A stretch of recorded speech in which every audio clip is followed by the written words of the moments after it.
50 years ago this month, Jam Productions of Chicago produced its first show. That concert was the band War at a small club in Lincoln Park. Since then, they've produced more than 37,000 historic concerts in Chicago and all 50 states, with every act imaginable, ranging from The Temptations to the Rolling Stones to Adele. And joining us now is one of the founders, Jerry Michelson, who co-founded Jam with Arnie Granite back in March of 1972. Jerry Michelson, great to see you again. You know, 1972, the live music industry is booming. It's kind of the Wild West. How did you and Arnie stake your claim? Well, it wasn't easy. There were two large promoters who had all the relationships. And so we just had to be persistent and keep calling agents and sitting in their offices and waiting for our turn to come up. And as I understand, you started as a security guard company, and that's kind of how you learned the business. We did. We couldn't.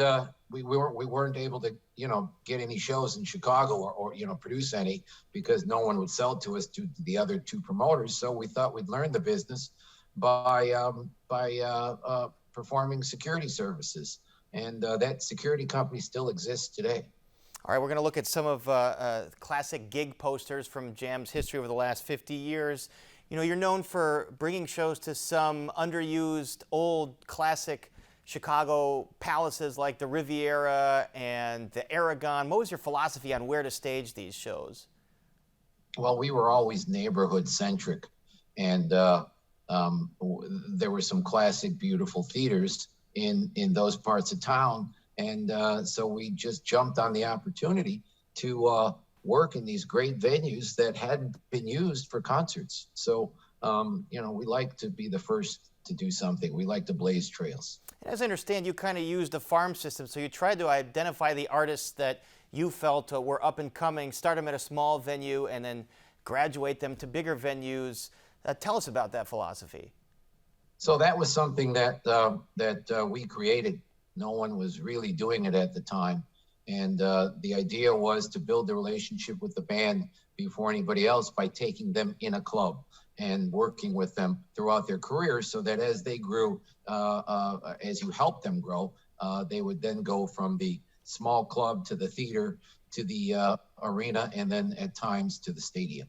And we have some photos with you and folks like Van Halen, the Stones, Herbie Hancock. There you are with Eddie and the gang there, and there's you and Mick Jagger. Any stories that stand out to you about some of these gigs? You mean the ones I can tell? Right, the ones you remember, the ones you can tell. Well, I remember all of them. The Stones was unique because that was a seminal moment for our company when they chose us to work with them and produce their show at Soldier Field in 1978. So that validated all of the things we had been doing up until that time from 1972 on. So that was an amazing moment that we were very proud of. We know the last couple of years because of COVID has been really difficult for live music. What does 2022 have in store for you and the scene in general and beyond 2022? Well, we were shut down for over 18 months. The whole business was, the whole music industry. So not only were the venues closed and the promoters couldn't produce a show, you had the bands that were off the road. So they are coming out in droves. They need to, they want to play in front of their fans, and this is how they earn their living, by touring. So the next 3 years will be extremely busy with more content, more talent out than you've ever seen probably in the last 20 years. Right, a lot of pent-up demand and a lot of pent-up need to work for a lot of those bands and artists. You know, one of the things you're working on is the Uptown Theater, which still is going to take tens of millions of dollars to refurbish, but God, what a palace. What can you tell fans about when that theater might reopen? So I'm getting closer, hopefully every day, with raising the necessary funding to restore that theater to the way it needs to be brought back. It is the most amazing movie palace built. The architect said not for today, but for all time, because it was so magnificent. So I'm hoping in the next few months, 6 months, that I'll have the funding lined up and we can get going with construction. There's an incredible cluster of venues there when you include the Aragon and the Riviera. So what do you anticipate programming at the Uptown? Rock shows, a variety? Well, it'll be rock. It'll be, all kinds of rock music or just, general good concerts.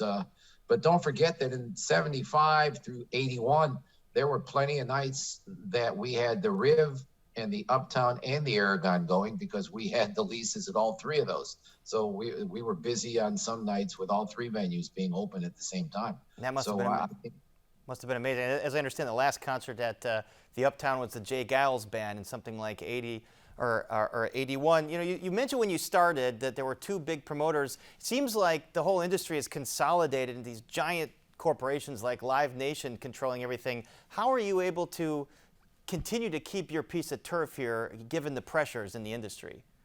Well, I'd say that we have the best staff that knows music better than anybody at any other company, and we have the best venues. But I got to give kudos to our staff who have the best ears around about picking new talent and ones that will develop into superstars. And as we mentioned, you've done everything from the small clubs up to Soldier Field and Wrigley Field and Old Comiskey Park. Is it difficult to put on those big giant concerts at Soldier Field, for instance, the Rolling Stones a couple of years ago, and some of those other giant stadium concerts? Well, no, not for us. I mean, for us, it's just standard operating procedure when we're doing an outdoor show, whether it's at Wrigley or Soldier or wherever it may be. It's a lot of preparation. It's a lot of moving parts, and it takes a great team. And we have a great staff, so it's easier for us than probably many others. All right, well, congratulations on 50 years. Here's to the next 50, and our thanks to Jerry Michelson. Thanks for joining us.